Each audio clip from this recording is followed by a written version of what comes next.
దేవుని ప్రియమైన బిడ్డలారా, ప్రభువైన యేసుక్రీస్తు వారి నామంలో మీ అందరికీ నా హృదయపూర్వకమైన వందనాలు చెల్లిస్తున్నాను. మరి ధైర్యం తెచ్చుకున్నాము అనే ఈ అంశం మీద మనం దేవుని వాక్యాన్ని ధ్యానిస్తున్నాం కనుక దేవుని వాక్యాన్ని మనం ధ్యానించే ముందుగా ప్రార్థన చేసుకుందాం. పరిశుద్ధుడా, ప్రేమగల తండ్రి, మహోన్నతుడా, ఆకాశ మహాకాశాలు సైతం పట్టజాలని దేవా మాతో మాట్లాడండి నాయన.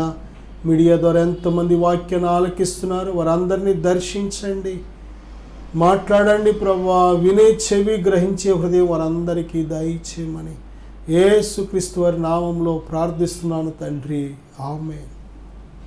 ప్రియబిడ్డలారా, ధైర్యము తెచ్చుకొనమనే ఈ యొక్క అంశం మీద దేవుని మాటలు మనం ధ్యానిస్తున్నాం. బైబిల్ గ్రంథంలో మనం చూసినట్లయితే యెహోషువ గ్రంథం 1వ అధ్యాయం 9వ వచనంలో, నిబ్బరము కలిగి ధైర్యముగా ఉండుము, నీవు నడుచు మార్గం అంతటిలో నీ దేవుడైన యెహోవా నీకు తోడై ఉండును. నిబ్బరము కలిగి ధైర్యముగా ఉండుము, నీవు నడుచు మార్గం అంతటిలో నీ దేవుడైన యెహోవా నీకు తోడుగా ఉండును. ప్రియబిడ్డలారా, ధైర్యము మనకు అవసరం. నువ్వు భక్తి చేయాలన్నా, దేవుని చిత్తం చేయాలన్నా, దేవుని చేపట్టి నడవాలన్నా, పరిశుద్ధ ఆత్మ దేవుడు దయచేసే ధైర్యం మనకు అవసరం. దేవుని ఆత్మ మనలో ఉంటున్నప్పుడు మనకు గొప్ప ధైర్యాన్ని దేవుడు ప్రసాదిస్తూ ఉంటాడు. దేవుని ఆత్మ చేత నడిపించబడే వారే దేవుని పిల్లలు. దేవుని ఆత్మ చేత ఎందరు నడిపించబడుదురో వారందరూ దేవుని కుమారులయ్యిందురు. వాక్యం ఎంత స్పష్టంగా చెబుతుందో చూడండి. దేవుని ఆత్మ మనలో ఉంటున్నప్పుడు దేవుడు మనకు గొప్ప ధైర్యాన్ని దయచేస్తున్నాడు. మనకు కావలసిన సమస్తాన్ని దేవుడు సప్లై చేస్తున్నాడు. అపొస్తలుల కార్యాలు 1వ అధ్యాయం 8వ వచనంలో, అయినను దేవుని పరిశుద్ధాత్మ మన మీదకు వచ్చినప్పుడు మనము శక్తి నొందుతాం. ఆయనను పరిశుద్ధాత్మ మీ మీదకి వచ్చినప్పుడు మీరు శక్తి నొందెదరు గనుక భూ దిగంతముల వరకు కూడా యెరూషలేములోను, యోదయ, సమరయ పట్టణాలు భూ దిగంతముల వరకు మనం సాక్షులుగా ఉంటామని దేవుడు వాగ్దానం చేశాడు. పరిశుద్ధాత్మ మనలో ఉంటున్నప్పుడు ఆయన మనకు ధైర్యాన్ని సప్లై చేస్తున్నాడు. ఎంత గొప్ప ధైర్యం అంటే, ఒక అమ్మాయి ముందు ఒప్పుకోలేని పేతురు, ప్రభువైన యేసుక్రీస్తును ఒప్పుకోవడానికి భయపడిన పేతురు తనను చంపుతామని బెదిరిస్తున్నా సరే ప్రభుని విడిచిపెట్టలేదు చివరిలో. కారణం ఏంటంటే, ఎప్పుడైతే మేడగదిలో పరిశుద్ధాత్మను వారు పొందుకున్నారో ఆ క్షణం నుంచి పరిశుద్ధాత్ముడు వారికి కావలసిన ధైర్యం దయచేశాడు. అందుకే బైబిల్ చెప్తుంది, నీవు నడుచు మార్గం అంతటిలో నీ దేవుడు నీకు తోడుగా ఉంటే ధైర్యం కలిగి నువ్వు బ్రతకగలుగుతావు. ధైర్యం లేకపోతే నువ్వు దేవుని కోసం ఏమాత్రం జీవించలేవు. రహస్య విశ్వాస కింద బ్రతుకుతావు. నిన్ను బట్టి దేవుని నామం ఏమాత్రం మహిమపరచబడదో. రహస్యముగా బ్రతుకుతున్నవాడు చాలామంది. కానీ బైబిల్ ఏం చెప్తుందంటే, పిరికి వారు దేవుని రాజ్యానికి వారసులు కారు అని ప్రకటన గ్రంథం 21:8 స్పష్టంగా దేవుడు చెప్తున్నాడు. నువ్వు భయపడవలసిన పని లేదు ఏ పరిస్థితుల్లో కూడా. ఎందుకంటే కావలసిన శక్తిని దేవుడు సప్లై చేస్తున్నాడు. మనందరిలో కూడా ధైర్యం ఉంది, కానీ ఆ ధైర్యం ఎంతవరకు అంటే కొంచెం వరకే పనిచేస్తూ ఉంటుంది. మనందరికీ దేవుడు పిరికితనం కలిగిన ఆత్మను ఇవ్వలేదు. ఇంద్రియ నిగ్రహం కలిగిన ఆత్మను, ధైర్యం కలిగిన ఆత్మను ఇచ్చాడు. కానీ మానవ ధైర్యం అంతా కూడా లిమిటెడ్, కొంచెం వరకు మాత్రమే పనిచేస్తుంది. కానీ ఒక వ్యక్తి ప్రభువుకు సాక్షిగా బ్రతకాలి అంటే, ప్రభుతో నడవాలి అంటే, ప్రభు కోసం జీవించాలి అంటే తప్పనిసరిగా దేవుని ఆత్మ కలుగజేసే ధైర్యం మనకు కావాలి. దేవుని ఆత్మ మనకు ధైర్యాన్ని సప్లై చేస్తున్నారు. నా సహోదరుడా, ఏ విషయంలో నా సహోదరి నువ్వు అధైర్యపడవలసిన పని లేదు. కావలసిన ధైర్యం అన్ని పరిస్థితుల్లో కూడా దేవుడు కావలసిన ధైర్యాన్ని నీ హృదయంలో సప్లై చేస్తున్నాడు. దేవుని ధైర్యం నీతో ఉంటే, నీలో ఉంటే అన్ని పరిస్థితులను జయించగలుగుతాం. ఈరోజు చూడండి, ఎంతోమంది భయము చేత చెదిరిపోతున్న కుటుంబాలు, భయపడి ఆదాము భయపడి దాక్కున్నాడు. తను చేసిన పాపము తనలను పిరికివాడిగా చేసేసింది. కానీ ప్రభుని యేసుక్రీస్తునందు ఎప్పుడైతే నీ విశ్వాసం ఉంచుతున్నావో దేవుడు నీ పాపాన్ని క్షమించి ఆ భయం నుంచి విడిపిస్తున్నాడు. దేని బిడ్డారా, సింహాల బోనులో దానియేలు వేసినప్పుడు భయపడలేదు. ఆ పరిస్థితిని జయించడానికి కావలసిన ధైర్యాన్ని దేవుడు సప్లై చేశాడు. దేవుని మీద విశ్వాసం మనల్ని ధైర్యవంతులుగా చేస్తుంది. నీ దేవుడు సింహాల నోట నుండి నిన్ను తప్పించగలడో ఈ సత్యాన్ని ఎప్పుడైతే నువ్వు తెలుసుకుంటావో, దేవుని మీద ఉంచిన విశ్వాసం, దేవుని యొక్క మంచితనం, దేవుని యొక్క నమ్మకత్వం నువ్వు ఎప్పుడైతే తెలుసుకుంటావో అసలు భయం అనేది నీ లోపల నిలబడలేదు. అందుకే సింహాల ముందు ఏమాత్రము దానియేలు భయపడలేదు. షద్రకు, మేషకు, అబేద్నెగోలు అగ్నిగుండములో పడవేస్తామంటే వారు భయపడలేదు. ఎందుకంటే మేము సేవించుచున్న దేవుడు ఈ అగ్నిగుండము నుండి మమ్మల్ని రక్షించగలడు. ఎక్కడి నుంచి వచ్చింది ధైర్యం అంటే వారు దేవునిని సేవించేవారు. దేవునిని సేవించేవారు. ఎవరిని సేవిస్తున్నావు? అగ్నిగుండము లాంటి పరిస్థితుల నుండి నిన్ను రక్షించే దేవునిని నువ్వు సేవిస్తే అగ్నిగుండము కాదు, ఏ పరిస్థితి వచ్చినా సరే నువ్వు భయపడవు. జలములు నీ మీద పడినా సరే నువ్వు భయపడవు. దేవుడు నీకు తోడుగా ఉన్నాడు. ఇమ్మానుయేలు, ఇమ్మానుయేలు అని పేరు పెట్టుదురు. ఇదిగో కన్యక గర్భవతి అయి కుమారుని కనును, ఆయనకు ఇమ్మానుయేలు అని పేరు పెట్టుదురు. ఇమ్మానుయేలు అని పేరునకు భాషాంతరమున దేవుడు మనకు తోడు అని అర్థం. నా సహోదరుడా, సహోదరి, దేవుడు నీకు తోడుగా ఉన్నాడు.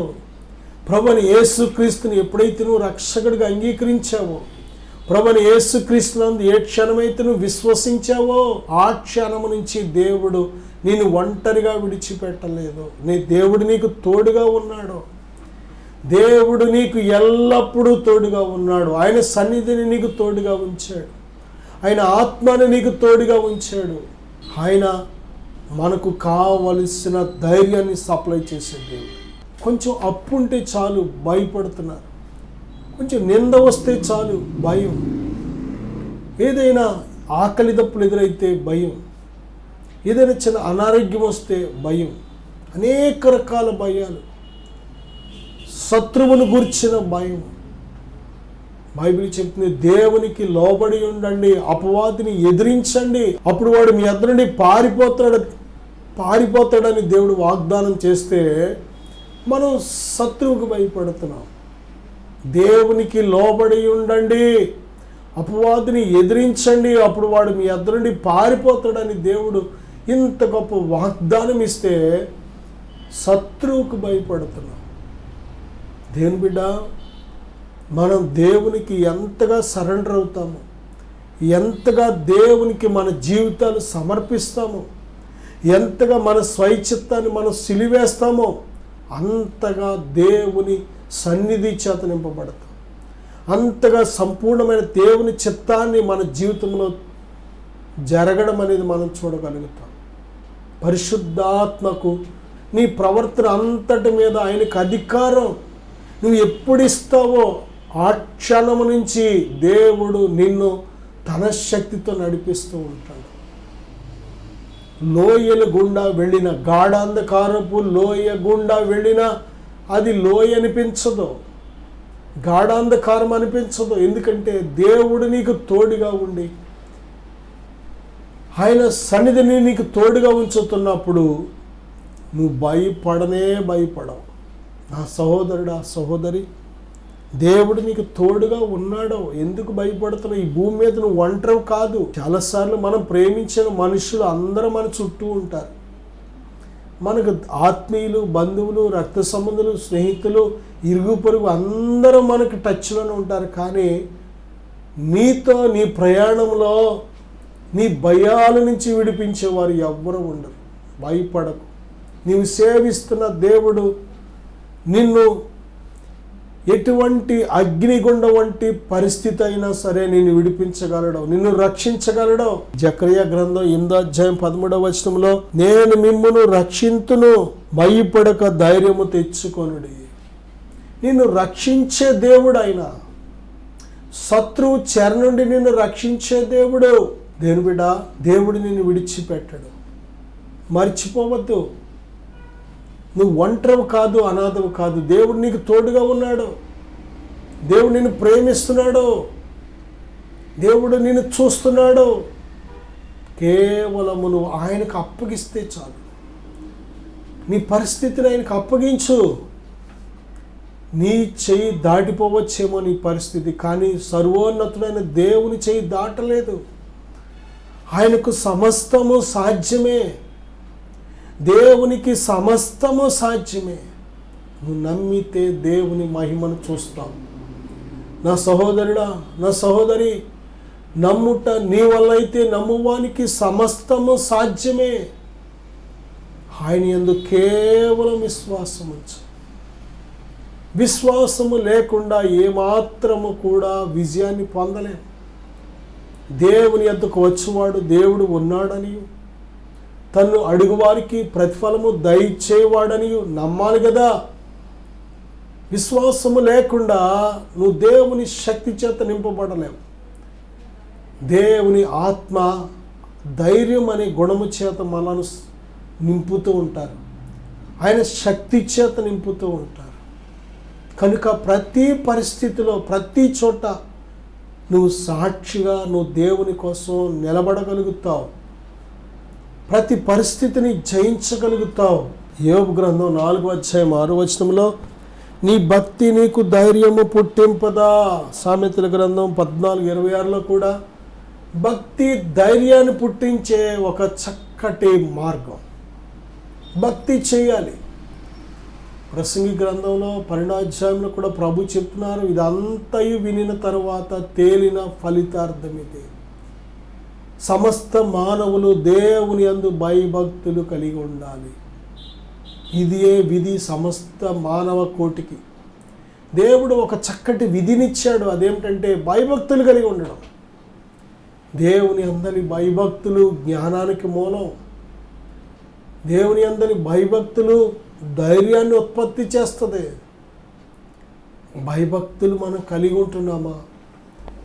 నా సహోదరుడా, సహోదరి, దేవునికి భయపడి పాపము చేయకుండా బ్రతకడమే భయభక్తులు.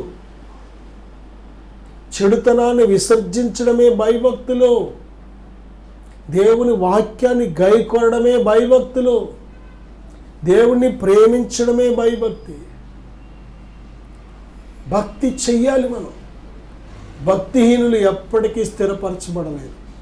భక్తిహీనులను రక్షించడానికి దేవుడు సిద్ధంగా లేడు. భక్తిహీనత అనేది అన్నిటికీ కూడా నాశనానికి నడిపిస్తూ ఉంటుంది. భక్తిహీనులు త్రోవ తప్పిపోతూ ఉంటారు. భక్తిహీనులు దేవుని కృపను ఎప్పటికీ పొందలేరు.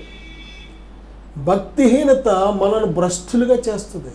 భక్తిహీనత మనను బలహీనులుగా చేస్తుంది.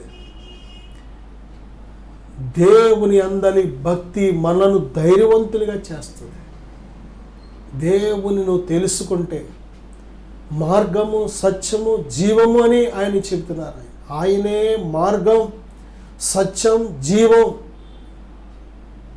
యోహాను సువార్త 14వ అధ్యాయం 6వ వచనంలో ఈ సత్యాన్ని నువ్వు గ్రహించినట్లయితే తప్పనిసరిగా దేవునికి నీ జీవితాన్ని సమర్పిస్తావు. ఆయన యందు నువ్వు భక్తి నిలుపుతావు. ఆ భక్తి నీకు ధైర్యాన్ని ఇస్తుంది. సామెతల గ్రంథం 28వ అధ్యాయం 1వ వచనంలో, నీతివంతులు సింహము వలె ధైర్యముగా నుండురు. నీతి, ఇందాక భక్తి, ఇక్కడ నీతి. నీతి కలిగిన జీవితం నిన్ను సింహం వలె ధైర్యంగా నిలబెడుతుంది. నీతి కలిగిన వారిని, నీతి లేని వారిని మీరు పక్కన పెట్టి చూడండి. వారి మాట, వారి చూపు, వారి నడక, వారి ప్రవర్తన అన్నిటిలో తేడాలు కనిపిస్తాయి. నీతి లేని బ్రతుకుకు ధైర్యం ఉండదు. నీతి లేని వాడికి ధైర్యం ఉండదు. నీతి తప్పిన వారికి ఏమాత్రం ధైర్యం ఉండదు. దేవుని ముందు నిలబడలేరు, వాక్యం ముందు నిలబడలేరు, ఆయన సన్నిధిలో నిలబడలేరు, అందరిలో నిలబడలేరు. నీతి లేకపోతే వారు ఏమాత్రము కూడా ఈ లోకంలో దేవుని కోసం సాక్షులుగా బ్రతకలేరు. నీతి కావాలి మనకు. మన స్వనీతి కాదు, దేవుడు మనకిచ్చే నీతి. ప్రభువైన యేసుక్రీస్తునందు విశ్వాసం ఉంచిన వారిని దేవుడు ఉచితముగా నీతిమంతులుగా తీరుస్తున్నాడు. ప్రభువైన యేసుక్రీస్తు వారి రక్తం సిలువలో మన పాపముల నిమిత్తము కార్చబడిన రక్తం మనను కడిగి శుద్ధి చేసి నీతిమంతులుగా చేస్తుంది. పరిశుద్ధాత్ముడు మనలను నీతిమంతులుగా చేస్తున్నాడు. ఆయన నామమందు మనలను దేవుడు నీతిమంతులుగా చేస్తున్నాడు. ప్రియబిడ్డ, దేవుడిచ్చిన నీతిని మనం కాపాడుకోవాలి. అబ్రహాము దేవునిని నమ్మాడు, దేవుడు అది అతనికి నీతిగా ఎంచాడు. ఏ నీతి? దేవుని యందలి విశ్వాసము. దేవుడు మనలను నీతిగా ఎంచుతున్నాడు. నీతిమంతుడు విశ్వాస మూలంగా జీవిస్తాడని దేవుడు చెప్తున్నాడు. ఏ నీతి మనం కలిగి ఉన్నాం? నా సహోదరుడా, సహోదరి, నీతి తప్పిన జీవితం, అక్రమమైన జీవితం, పాపంతో నిండిన జీవితం నీలో ఉన్నట్లయితే, వేషధారణతో నిండిన జీవితం నీలో ఉన్నట్లయితే ఏమాత్రము నువ్వు దేవుడి కోసం ధైర్యంగా బ్రతకలేవు. నీతి మాలిన జీవితం ఉన్నంతకాలం దేవుని కోసం ప్రకాశించలేవు. నీతి తప్పిన బ్రతుకు ఎప్పటికైనా నీకు నష్టమే, కష్టమే, అనేక రకాల ఇబ్బందులకు గురి చేస్తూ ఉంటుంది. నీతి మాలిన జీవితం వద్దిక.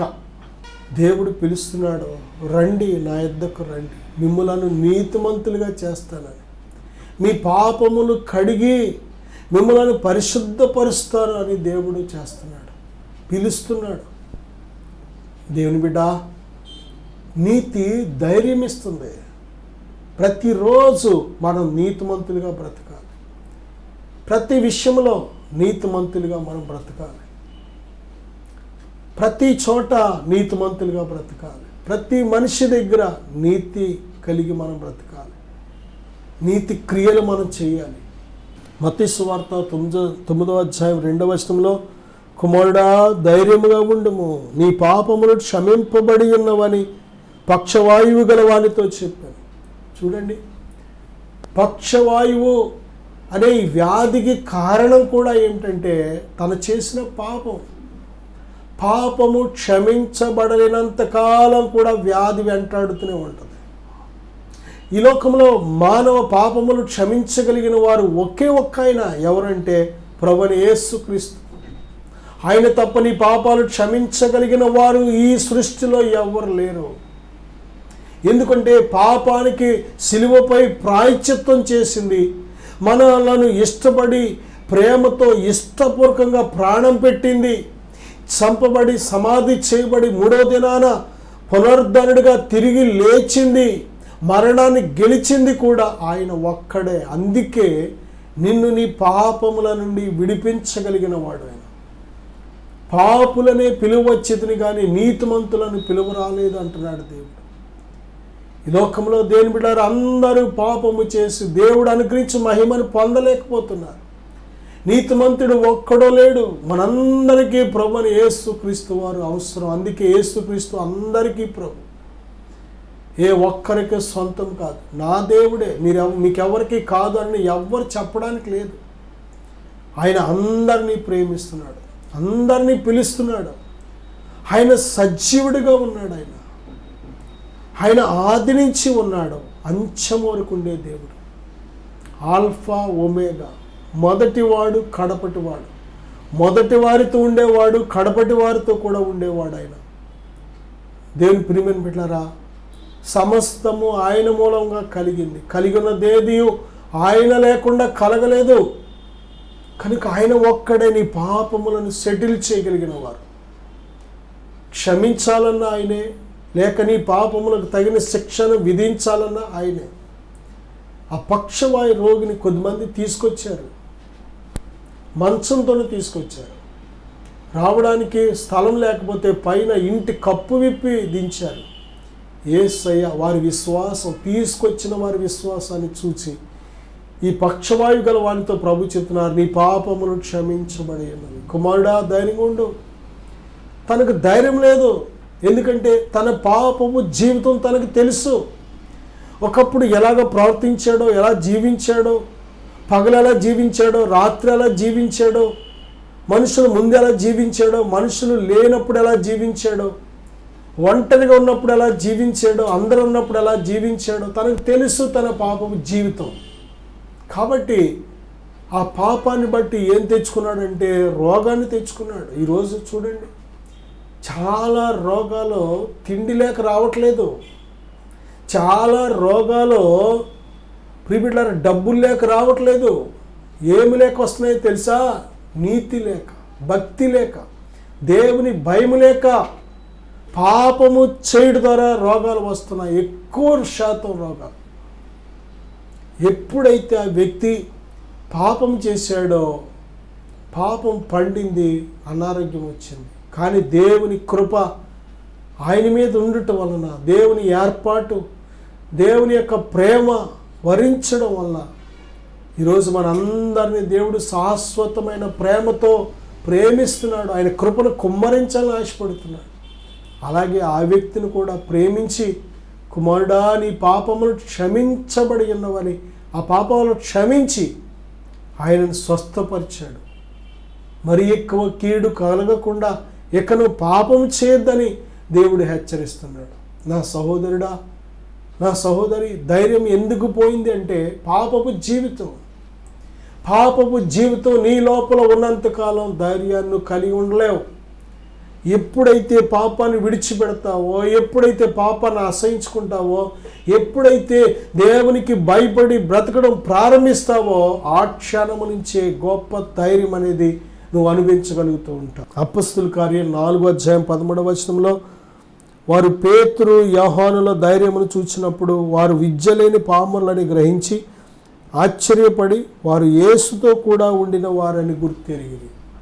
పేతురు యోహానులు ఒకప్పుడు ఎలాగున్నారు, ఇప్పుడు ఎలాగున్నారు, ఆ తేడాను గుర్తించిన ప్రజలు ప్రియులారా దానికి ఒక రహస్యాన్ని కూడా వారు కనిపెట్టగలిగారు. అదేమిటంటే వారు యేసుతో కూడా ఉన్నవారు.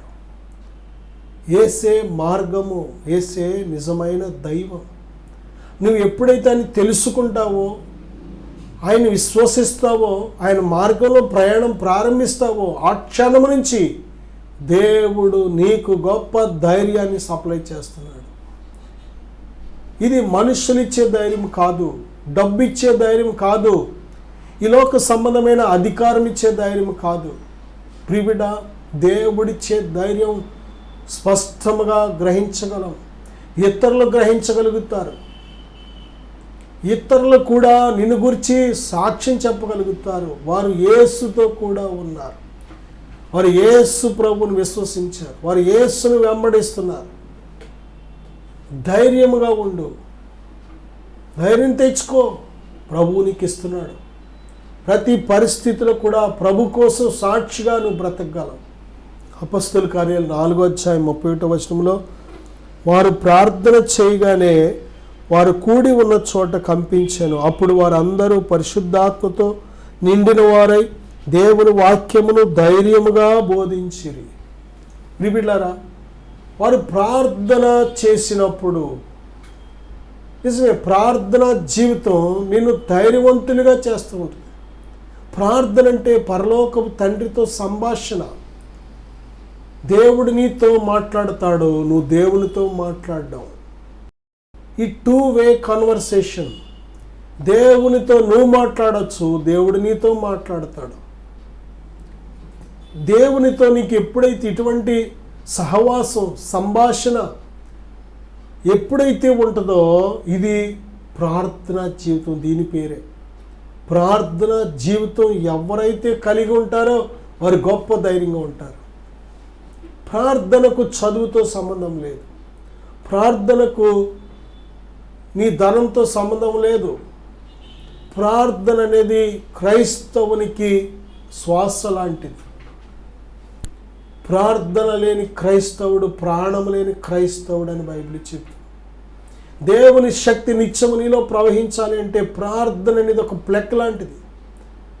ఆ ప్లగ్ పెట్టి స్విచ్ చేసినప్పుడు ఏ విధంగా పవర్ వస్తూ ఉంటుందో అలాగే ప్రార్థన జీవితమే కావలసిన ధైర్యాన్ని సప్లై చేసి పెడుతూ ఉంటుంది. నా సహోదరుడా, సహోదరి, ధైర్యంగా ఉండు. పరిస్థితులు చూసి బెదిరిపోకో, నిందలు చూసి బెదిరిపోకో, ఒంటరితనం చూసి బెదిరిపోకో, ఇబ్బందిని చూసి బెదిరిపోకో, మనుషులు నిన్ను గురించి చెడుగా మాట్లాడితే బెదిరిపోకో, సమస్యలు ఉన్నప్పుడు బెదిరిపోకో, ఇబ్బందులు ఎదురవుతున్నప్పుడు బెదిరిపోకో. వాటన్నిటి నుండి విడిపించే దేవుని వైపు చూడు. దేవుడు నిన్ను విడిచిపెట్టలేదు, ఆయన నీకు తోడుగా ఉన్నాడు. ఆయన వైపు చూడు, దేవుని వైపు చూడు, దేవుని వైపు నీ మనస్సు త్రిప్పు. దేవుడు నిన్ను విడిచిపెట్టాడు, దేవుడు నిన్ను లేవనెత్తుతున్నాడు. అనేకులను ధైర్యపరిచే బిడ్డగా దేవుడు నిన్ను లేవనెత్తబోతున్నాడు. నీ స్థితిని మార్చబోతున్నాడు ఆయన, నీ తల ఎత్తబోతున్నాడు ఆయన. దేవుని బిడ్డ, కొద్దిసేపు శ్రమ ఉంటుంది. మనలను దేవుడు నిర్మించడం కోసం, ఆయన చిత్తం నెరవేరడం కోసం కొద్ది కాలము శ్రమ పడిన పిమ్మట దేవుడు మనల్ని స్థిరపరిచేస్తాడు. స్థిరపడే వరకే దేవుని ఉద్దేశం, దేవుని ప్రణాళిక నీకు తెలిసే వరకే, అర్థమైందంటే అది నీకు శ్రమగా ఉండదు. కొద్దిసేపు శ్రమ పడిన పిమ్మట దేవుడు ఎంత గొప్ప ఉన్నతమైన స్థితిలో నేను పెడతాడు. నీ ఆత్మీయ జీవితం ఏ రేంజ్లో ఉండబోతుందో తర్వాత నువ్వు గ్రహించగలుగుతావు. ఆయనను ప్రేమించే వారికి మేలు కలుగుటకై సమస్తము సమకూడి దేవుడు జరిగిస్తున్నాడు. భయపడకు, ధైర్యం తెచ్చుకో, ప్రార్థన చేద్దాం. ప్రభువా, ఇప్పుడే నాయన ఈ ప్రార్థనలు ఏకీవిస్తున్న ప్రతి బిడ్డను దీవించండి, బలపరచండి, క్షేమము దయచేయండి. మీ గొప్ప కృపను కుమ్మరించు నాయన. వారిలో ఉన్న ప్రతి అవిశ్వాసం, ప్రతి భయాన్ని పారద్రోలండి. మీ గొప్ప ఆత్మశక్తితో నింపు నాయన. నీ బిడ్డలను ధైర్యవంతులుగా నిలబెట్టమని, మీ నామానికి మహిమకరంగా వాడుకొనమని యేసుక్రీస్తు వారి నామములో ప్రార్థిస్తున్నాను తండ్రి. ఆమేన్. God bless you.